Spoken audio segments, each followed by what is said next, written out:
proiect Smart City și jump2smart.ro.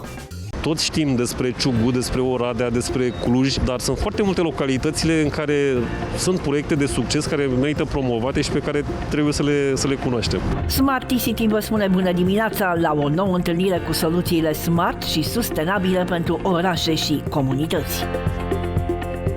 Dacă ar fi să facem un top al orașelor din România considerate ca fiind smart și sustenabile, la ce orașe v-ați gândi? Am întrebat doi oameni cu experiență în domeniu. Foarte multă lume m-a întrebat dacă ar fi să fac un top, cum l-aș așeza. Din punctul meu de vedere personal, la ce am văzut, pe locul 1 s-ar afla Oradea, urmată îndeaproape de Cluj, Timișoara, Piatra Neamț în curând și tot în curând Constanța. M-aș uita în apropierea Bucureștiului.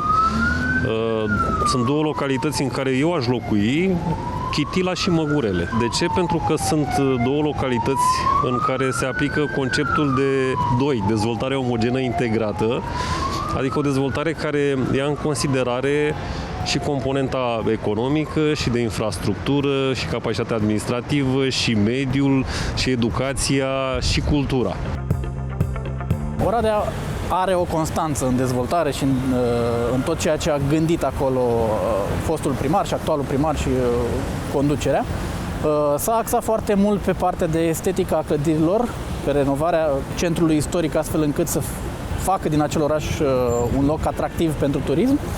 Și nu doar, s-a concentrat la început pe tot ce era sub sol, adică vorbim aici de termie, vorbim aici de partea de fibră optică, vorbim aici de tot ce înseamnă utilități.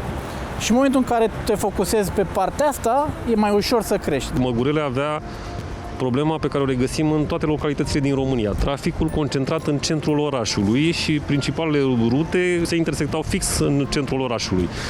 Au realizat un plan de mobilitate, au mutat traficul către periferia orașului, iar zona centrală au transformat într-o piață pietonală. Așa cum vedem în foarte multe orașe din Europa. Da. O parte dintre locuitori au înțeles și apreciat acest demers, alții au spus, dar unde sunt străzile noastre? Ce-i cu piața asta în care să ne plimbăm? Vara bate soarele aici, e cald. Exact. Dar în timp vor vedea beneficiile acestui demers de a aduce traficul către periferie și a lăsa centrul liber. Să ne întoarcem puțin la exemplul municipiului Oradea. Expertul nostru spune că acolo autoritățile locale s-au apucat mai întâi să sape pentru a rezolva partea nevăzută a orașului. Apoi, odată fiind făcută baza, s-au apucat de lucrat la suprafață. Desigur, apare întrebarea de ce este atât de important să încep cu subteranul. Dacă nu ai fundamentul, îți vine mai greu, pentru că de fiecare dată când vrei să faci ceva invaziv în oraș, ai nevoie de una dintre acele utilități și trebuie să sapi și de la capăt și crește și disconfortul cetățenilor și nesiguranța într-o dezvoltare corectă. Iar a săpat ăla, păi tocmai ce ai făcut investiția. Și tot așa multe lucruri de genul ăsta. Implică să spui un sistem propriu de fibră optică, pentru că îți va deservi în viitor la foarte multe use case-uri, atât pe smart cât și orice altă dezvoltare în viitor. În exemplu, sistemul de CCTV, de siguranță a cetățenilor.